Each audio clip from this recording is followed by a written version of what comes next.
خسرت اعلان سعره 200,000 على مودكم. سألني شخص على الواتساب: الو حمودي شلونك؟ قلت له حياك الله. قال لي عندي مطعم بدي اسوي له اعلان. هذا المطعم داخل محافظة الابواب بس ما اذكر اسم المطعم ولا اسم المدينة للخصوصية. قلت له اوكي ما عندي اي مشكلة. فقال لي ايش قد تاخذ على الاعلان؟ قلت له رقم اللي يناسبك انت اجيبيه. طبعا انا ما اطلب مبالغ قوية، الرقم يعني اللي يناسب صاحب المطعم او صاحب المشروع فاقبل به. الحمد لله عندي قناعة باي رقم باي مبلغ يجيني من اي اعلان.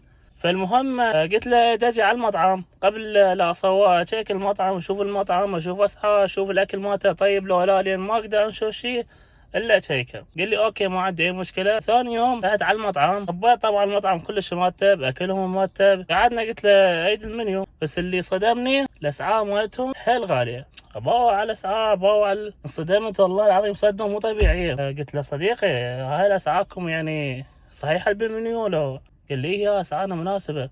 فضحكت انا بوقتها يعني اسعاركم مناسبه وهيك. قال لي ليش؟ العلم يعني طبيت المطعم فاض ما بي اي زبون. قلت له اخوي العزيز هسه انت حاليا انت تعلن عن المطعم مالتك، فبهذا الاعلان راح تستهدف فقط الطبقه الغنيه، لان الفقير والطبقه الوسطى ما يقدر يجي ياكل. يعني اللفه ب 7000 وب 8000 وهواي عالم ما راح تجي. روعت المشروبات غازيه قطيت بيبسي ب1000. صدق كذب. مقبلات الماعون ب 5000 واكو ماعون ب 3000. طبعا الماعون كلش صغير. فقلت له اخوي العزيز انا ما اعتذر منك، يعني ما اقدر اعلن عن هيك شيء اذا ما تنزل الاسعار. قال لي اسعارنا ثابته وما نقدر نتحكم بها وكذا ما شنو. قلت له انا اعتذر منك، يعني راح تجينا هواي عالم حتقول لي انت قاعد تعلن عن شغلات كلش غاليه ما نقدر نستفاد منها. قلت له اذا ما تنزل الاسعار يعني اعتذر منك ما اقدر اشتغل هيك اعلان.